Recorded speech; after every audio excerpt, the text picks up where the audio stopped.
vamos a hablar de las infecciones osteoarticulares y prostésicas, que representan un desafío significativo en el campo de la medicina ortopédica, pero también en el área de las enfermedades infecciosas, y además pueden ocurrir después de la cirugía, afectan diferentes articulaciones, diferentes prótesis, y vamos a tratar de desarrollar brevemente los datos más importantes de estas infecciones. Es importante saber cuáles son las articulaciones y las prótesis más susceptibles. Las articulaciones son cadera y rodilla. ¿Por qué? Porque bueno, son las que soportan el mayor peso, la mayor carga y el esfuerzo mayor durante el movimiento. Y por supuesto las prótesis que se implantan en estas articulaciones. La prótesis de cadera, la prótesis de rodillas. Definitivamente son las más vulnerables para sufrir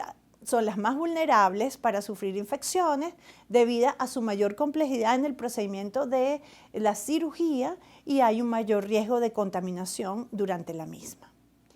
Esta clasificación de las infecciones de prótesis la tomamos de estos protocolos clínicos de la Sociedad Española de Infectología y Microbiología.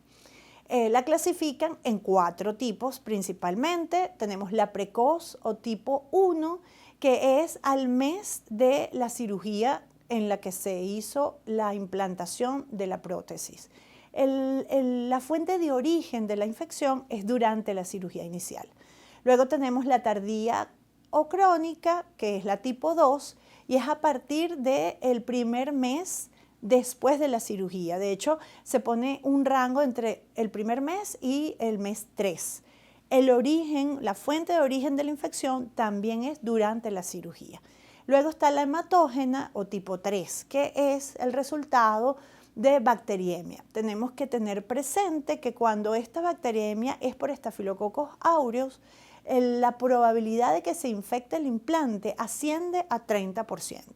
Si es por otro germen esta bacteriemia, puede llegar a 0,3-0,5%. Y el cuarto tipo es cultivos intraoperatorios. Es ese paciente que es llevado a mesa operatoria porque hay una luxación de la prótesis, hay una subluxación, hay mucho dolor, quieren hacer alguna exploración, no hay signos de flegosis, no hay secreción, pero cuando entran, toman las muestras para cultivo de tejido, del material que consigan y se hace el aislamiento bacteriano. Los microorganismos causantes más frecuentes. Dentro del grupo de los gram positivos tenemos el Staphylococcus aureus y el Staphylococcus epidermidis. Estos dos bacterias juntas son responsables hasta del 50% de estas infecciones. Luego tenemos el grupo de los bacilos gram negativos y tenemos Pseudomonas aeruginosa, Escherichia coli y Klebsiella pneumoniae.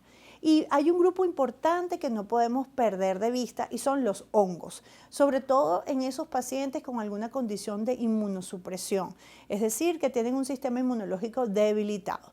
Aquí participa Candida species o Candida albicans. En este grupo también tenemos que plantearnos las micobacterias, sobre todo las de crecimiento rápido o las llamadas micobacterias atípicas. En conclusión, los microorganismos causantes más frecuentes son el Staphylococcus aureus solito hasta el 50% de los casos, Staphylococcus coagulasa negativo entre 20 a 30% de los casos. Y en tercer lugar, otros patógenos. Ya hablamos de los gram negativos, hablamos de los hongos y no podemos dejar por fuera el estreptococo.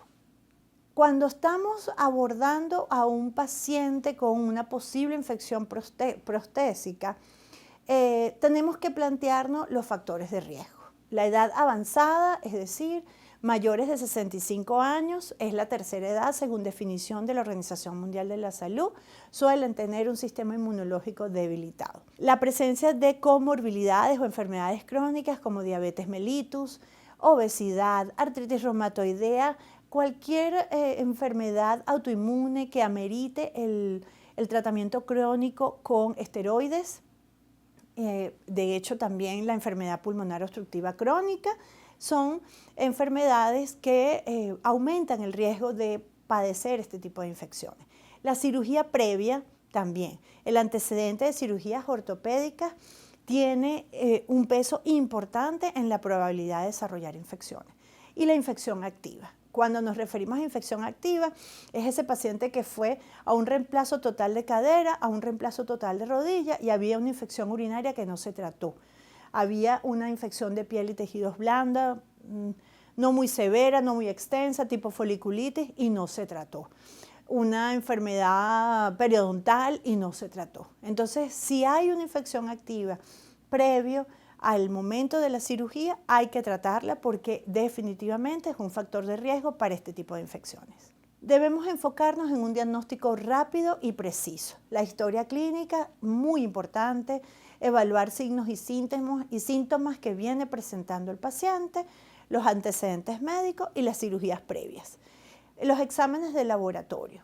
Tenemos que enfocarnos en tratar de identificar cómo está o cómo se asocia a las infecciones osteoarticulares o prostésicas. Entonces nos planteamos hematología completa, realizar una hematología completa y los biomarcadores.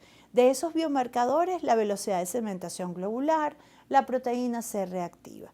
Si hay aumento de volumen en la articulación y existe, comprobación o demostración por las maniobras del examen físico o por algún estudio de imagen que hay líquido sinovial y podemos hacer la artrocentesis, se toma una muestra de ese líquido, se estudia su citoquímico para saber cuánta celularidad hay, para saber si hay alguna bacteria y mandamos a cultivar ese líquido. Otra muestra importante es la biopsia de tejido, bien sea de tejido celular subcutáneo o propiamente de hueso. Y en tercer lugar, y no menos importante, los estudios de imágenes. ¿Por qué? Porque la radiografía, la tomografía, las resonancias magnéticas nos van a permitir detectar alguna anomalía osteoarticular, pero también la extensión de la infección. Si hay alguna colección, si hay algún absceso, si está afectado el músculo, por ejemplo. Entonces, para este diagnóstico preciso y rápido que necesitamos hacer, los puntos claves en los cultivos microbiológicos son la piedra angular para identificar el microorganismo causante y guiar el tratamiento antibiótico adecuado. Y además evitar el desarrollo de resistencia bacteriana. 2, los estudios de imágenes. Aquí vamos a saber la extensión y el compromiso de la articulación por la infección, y esto es importante. Y los biomarcadores. Niveles de proteína C reactiva, velocidad de sedimentación globular, los recuentos de glóbulos blancos, pero también no olvidemos que las plaquetas es un reactante también de fase aguda y que también nos puede orientar.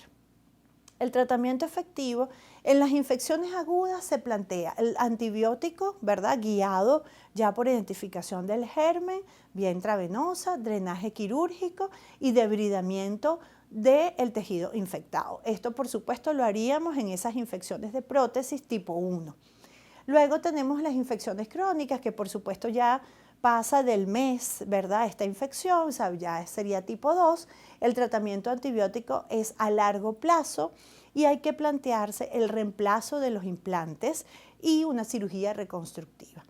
Cuando hablamos de terapia combinada, es una sumatoria de antibióticos, intervenciones quirúrgicas, porque a lo mejor hay que hacer drenaje, a lo mejor hay que retirar el implante y colocar un espaciador. Hay diferentes opciones y las terapias adyuvantes para lograr la erradicación de la infección. Los factores claves para elegir el tratamiento. La condición del paciente es importante, enfocado sobre todo en los factores de riesgo. Identificación de factores de riesgo. Las características de la infección, por supuesto, el tipo de patógeno que está involucrado, la gravedad, ¿verdad? Y la duración, el tiempo que tenga de evolución la infección.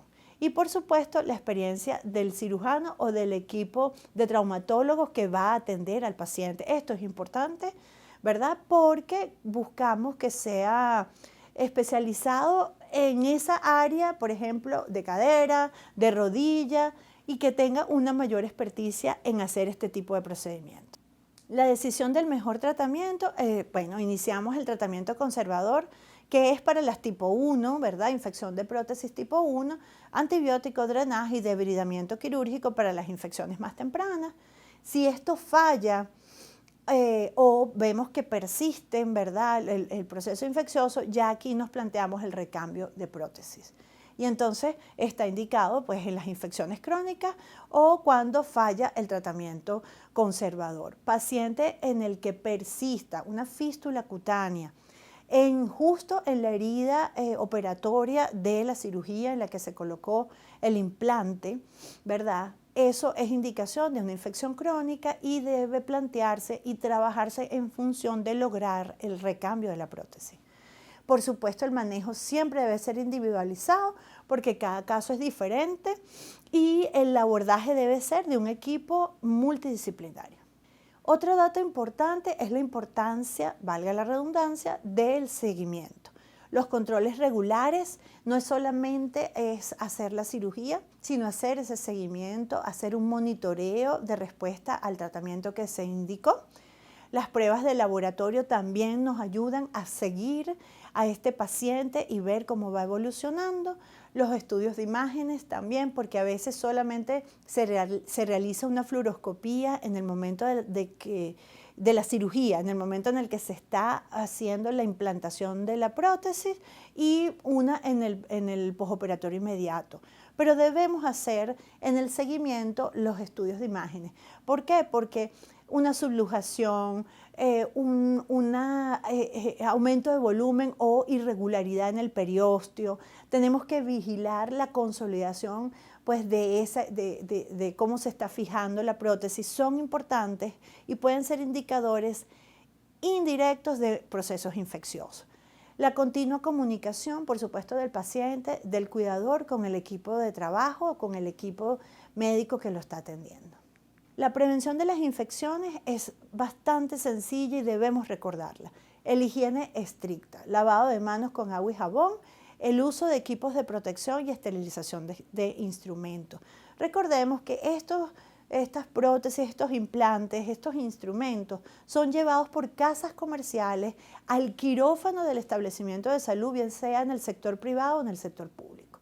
Entonces, antes de la cirugía tenemos que preguntar, la esterilización, el empaque bien hermético, son nuevas de paquete, están siendo reutilizadas, eso hay que indagarlo.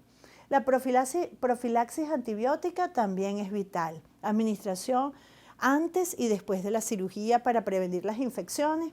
Recordemos que estos son cirugías electivas.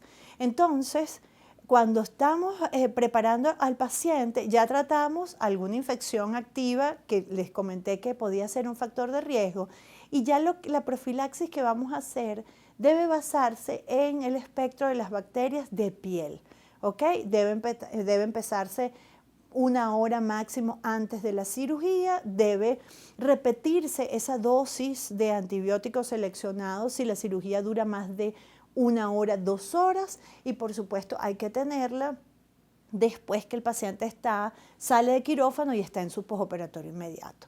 Y la optimización de la salud. El paciente tiene que ir a esa cirugía en un buen estado nutricional y con todas sus enfermedades crónicas controladas.